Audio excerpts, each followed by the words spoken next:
I call now on Malaysia, the Secretary Abdul Wahab. The statement will then be followed by Mongolia and Trinidad and Tobago. Mr. Secretary, you have the floor, please. Thank you. Mr. Chairman, Excellencies, distinguished delegates, ladies and gentlemen. At the outset, allow me to congratulate the United Nations Office for Disaster Risk Reduction for the convening of the 4th session of the Global Platform for Disaster Risk Reduction, as well as the Government of Switzerland for hosting this event. This year's session is a pivotal one, as it will set the tone for international cooperation in the DRR post-2015, leading to the World Conference on Disaster Risk Reduction in Japan.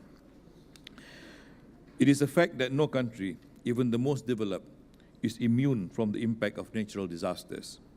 As such, DRR and resilience should be viewed as matters of common concern to both developing and the developed world. It serves the common interest that national cooperation in this matter be intensified. It is therefore heartening to see increasing willingness among countries everywhere to jointly address this shared problem, especially since the first session of the Global Platform held in 2007. Over the past 20 years, losses caused by natural disasters have been steadily rising. Beyond the human toll, which is in fact incalculable, economic losses have exceeded USD 200 billion. Although high-income countries have incurred greater losses in monetary terms, low and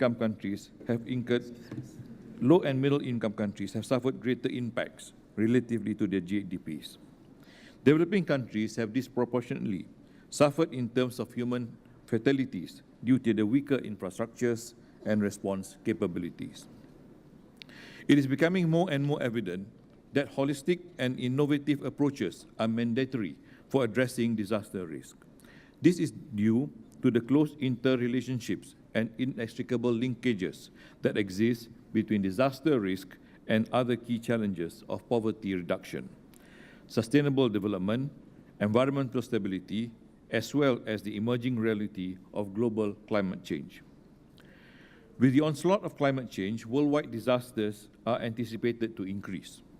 We need to inculcate a sense of urgency towards this issue, because if we adopt a business-as-usual attitude, the consequences can be quite disastrous. The high level of scientific uncertainty about the nature and consequences attributable to climate change and intrinsic relationship between climate change and DRR both call for intensive research by scientific and academic institutions so that state-of-the-art knowledge and know-how can be translated into national policies and local actions. Various types of partnerships need to be forged to tap scientific and technological knowledge, to facilitate informed policy and decision-making for DRR and climate change adaptation. The elements that bring about successful partnerships must be identified and understood, documented and disseminated so that such partnerships can be replicated worldwide. In this way, scientific and technological knowledge can then be effectively used at all levels, both nationals and local levels. Distinguished delegates, ladies and gentlemen, in 2005, Malaysia adopted the Hugo Framework of Action together with 167 other countries.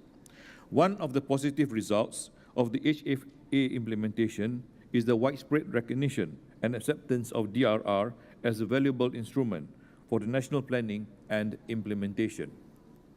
DRR has also served to heighten awareness about disasters at various levels. Many countries have also strengthened their respective national platforms for building multi-stakeholder consensus. This, in turn, has improved DRR governance. Malaysia is happy to announce today that it is in the midst of setting up its own multi-stakeholder national platform on disaster management, which will be ready by the end of this year. We will then have an integrated approach to reducing the risk of disasters. Malaysia fully supports the ongoing work of the UNISDR to promote and accelerate the implementation of HFA, including the development of the post-2015 framework for DRR. On this matter, many views and options have been expressed to date. In our view, the preparation of a successor document to HFA need not involve a rewriting and adoption of an entirely new document.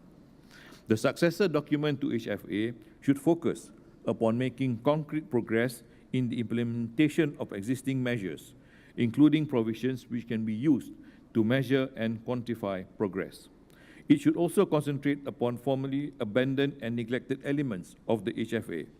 We should certainly refrain from building any new systems to implement DRR. We should need to maximize the utilization of existing systems and networks. Looking beyond 2015, the post-HFA framework and its implementation monitoring system should be institutionalized at the national levels. We should strive for a framework that is flexible and usable by the range of situations that countries and local communities find themselves in. The framework should provide different starting points and facilitate choices while prioritizing implementation. This should facilitate the identification of supporting action and progress monitoring. Malaysia looks forward to a successful conference here in Geneva. In particular, we hope to see fruitful deliberations on the post-HFA framework.